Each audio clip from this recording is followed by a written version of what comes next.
El gobierno de Onganía, en cuanto a las obras públicas, va a realizar importantes emprendimientos. Algunos los va a terminar, el túnel subfluvial, por ejemplo. Va a comenzar con la central nuclear de Atucha. Va a comenzar las obras del Chocón, creando Hidronor. Es decir, es un gobierno que hace mucho hincapié en la infraestructura y en la construcción de rutas también, por ejemplo, la construcción de la Ruta 3.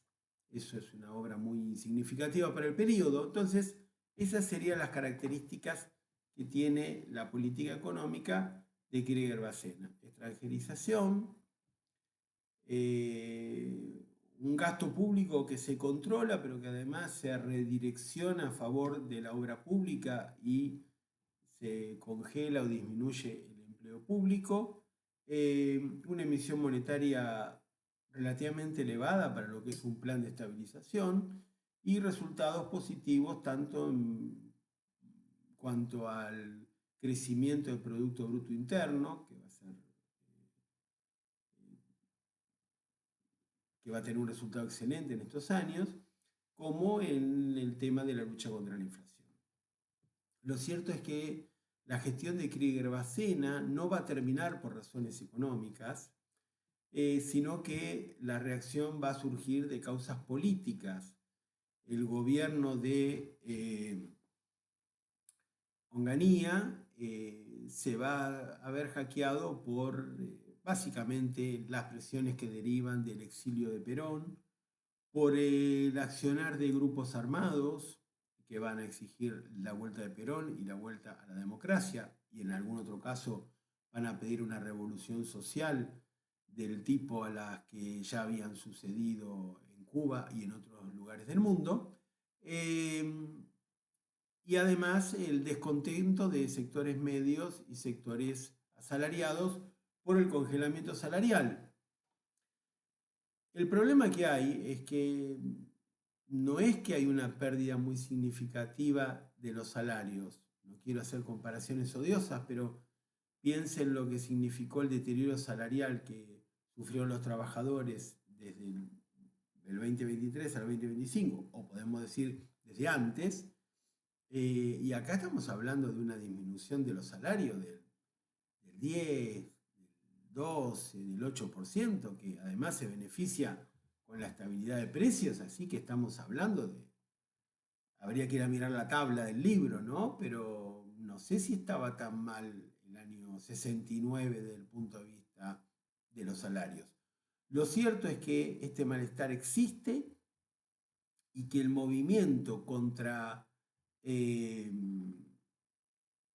Onganía se va a dar en una manifestación conocida como Cordobazo.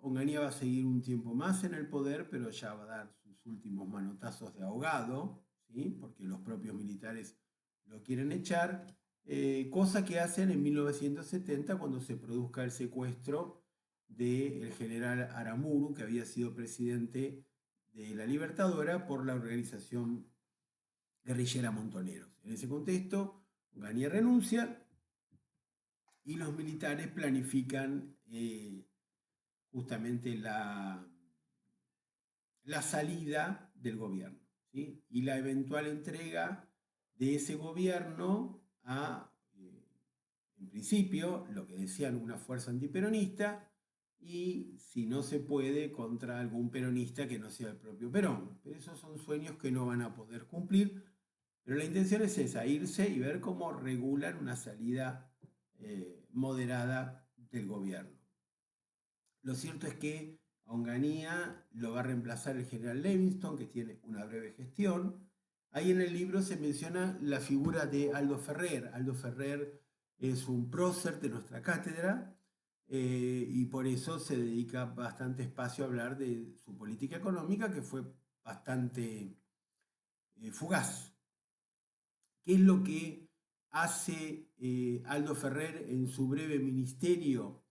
Bueno, lo que va a hacer es, en primer lugar, impulsar una ley que se llama de compra nacional. Así que el Estado va a tener que comprar de manera preferente a las empresas locales en detrimento de las compras a proveedores extranjeros. Esto tiene, como casi todo en la vida, su lado bueno y su lado no tan bueno. Desde el punto de vista de lo bueno, es que justamente esto genera mayor empleo, mayor trabajo, mayor actividad en la Argentina, mayor producción argentina, y eso es indudable. Desde el punto de vista de lo que se podría poner entre paréntesis, implica un mayor costo para el Estado porque muchas veces estos bienes serán más costosos que los que se podían importar. De todos modos, dado lo vidriosas que son las contrataciones del Estado y lo corrompido que está el sistema de compras, que estuvo, que está, y no sé si estará, no sé si este tema es tan relevante de comprar en el exterior o en el interior. Compra nacional, el Estado tiene que comprar de manera preferente a las empresas argentinas, o mejor dicho, a las empresas instaladas en Argentina. Desde el punto de vista de la política económica, también Ferrer trata de reactivar el consumo interno, de subsidiar a las pequeñas y medianas industrias, de tratar de no reanudar esos préstamos como los que había tenido el gobierno de Onganía y el gobierno de Frondizi, de endeudarse con el Fondo Monetario. En este caso va a tratar de no endeudarse. Él va a acuñar una frase refiriéndose a la necesidad de recurrir al ahorro interno que se llama vivir con lo nuestro. ¿Sí? Vivir con lo nuestro implica que con los recursos de los argentinos se deben financiar las actividades económicas. Dura muy poco tiempo, ahí se señala que es el que comienza las obras de Zárate Brazo Largo, lo que va a permitir unir a la Mesopotamia con la región pampeana para el tránsito de camiones, y eso va a ser muy, pero muy importante. Es lo que vamos a señalar sobre Aldo Ferrer, con ideas que tiene, son muy interesantes, referidas a el rol que debe tener el Estado en la economía y la realidad de los países periféricos frente a los países centrales. Dejemos los años de la NUCE, o sea, los años que siguen a la salida de Aldo Ferrer hasta que llega el peronismo, en 1973, así que el 71, parte del 71, parte del 72, están bajo el gobierno de la NUCE, que lo más que hace es sincerar algunas variables, devaluar, despreocuparse bastante de contener el gasto público, una inflación que ya se pone en niveles más elevados, ¿sí? Para el año 72 ya está en niveles bastante elevados, y en el año 73 se va a producir la llegada o la vuelta, si ustedes quieren, del peronismo. El peronismo que va a estar envuelto en una situación política muy, muy complicada, plagada de conflictos internos. Perón viene a la Argentina muy viejo, muy cansado, y acompañado de Isabel Perón, una mujer que no puedo describir con propiedad, con ningún término, una especie de persona o muy estúpida o muy mala, una persona que no la podemos definir, sí, realmente. Y acompañada por otro que sí podemos definir, que es un asesino loco, mesiánico, espiritista, que se llama José López Rega. Esos son los que rodean a Perón. Del otro lado hay una masa muy importante de trabajadores que quieren el regreso de Perón y quieren volver a las políticas sociales que se habían implementado en los años peronistas, además agigantados por el recuerdo y por la ausencia de Perón.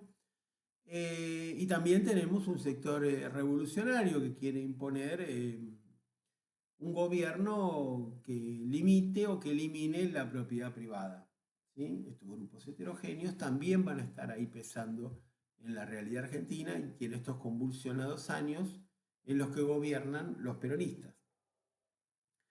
Primero Cámpora, que está durante 2 meses, desde mayo del 73, lo sucede el yerno de López Rega, Lastiri, unos 3 meses, Perón, desde que asume en octubre hasta su muerte en julio del 74, y finalmente Isabel Perón, que va a gobernar entre julio del 74 y el 24 de marzo del 76, donde es derrocada con el golpe de Estado. Estamos en un gobierno democrático, pero con graves dificultades, ¿sí? No solo para las libertades públicas, sino también para la marcha de la economía, ¿sí? Lo que se va a instrumentar, en principio, cuando gana el peronismo en 1973, es un plan de estabilización en el marco del pacto social. ¿Qué es el pacto social? Es un acuerdo entre las cámaras empresarias y la CGT para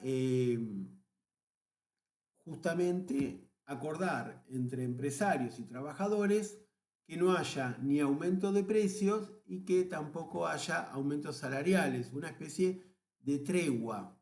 El diagnóstico que está atrás de esto es que la inflación, en buena medida, era consecuencia, de la puja entre los sectores empresarios que suben los precios y los sectores asalariados representados en sindicatos con fuerza que piden aumentos salariales para superar los niveles de los precios que, digamos, que habían aumentado previamente, y esto genera que nuevamente los empresarios vuelvan a aumentar y después los trabajadores pidan nuevamente aumentos salariales y estamos en una espiral, en un incremento de precios y de salarios que empuja hacia arriba la inflación. Entonces, al acordar, al consentir los representantes de empresarios y trabajadores que no iba a haber aumento de precios, esto daría un marco de estabilidad.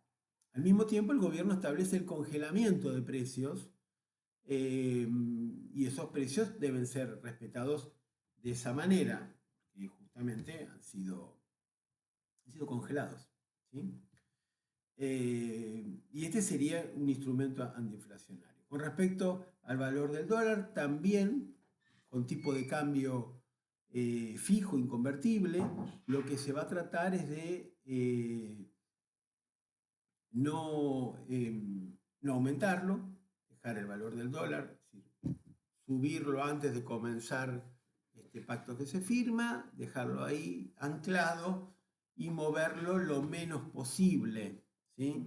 Porque esa constituye otra ancla, no sé si le suena la palabra, para evitar que los precios suban, ¿sí? Entonces tenemos, ¿cómo vamos a luchar contra la inflación?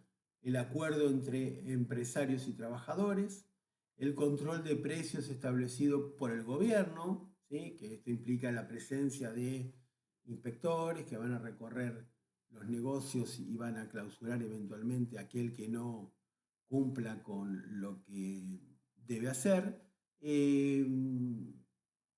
y el dólar que no se va a mover. En principio el plan tiene resultados notables en términos, inclusive se hablaba en la época de inflación cero, porque realmente en los primeros meses la inflación es cero. Esto claramente es un espejismo, no tenía mucha posibilidad de continuar en el tiempo, porque piensen que previamente al congelamiento de precios, lo que hubo fue un aumento preventivo por parte de los empresarios para tener un cierto colchón. Mientras aumentaban los costos, esto podía ser así. Sin embargo, ¿por qué digo que esto es algo que no tiene mucho sustento? Porque no hay control ni de la emisión monetaria, que sigue siendo muy alta, ¿sí? Es cierto que ante la estabilización hay una monetización que se deriva de la posibilidad de que los precios no aumenten, es cierto, pero eso tiene un límite y no se puede seguir emitiendo de manera loca. Y la otra cosa que no hay es ninguna intención de contener el gasto. Y si la hay, no se nota porque el gasto público sube en los rubros sociales, sube en infraestructura, sube en todos los rubros en términos reales. En el próximo video vamos a contar el fin de todo esto.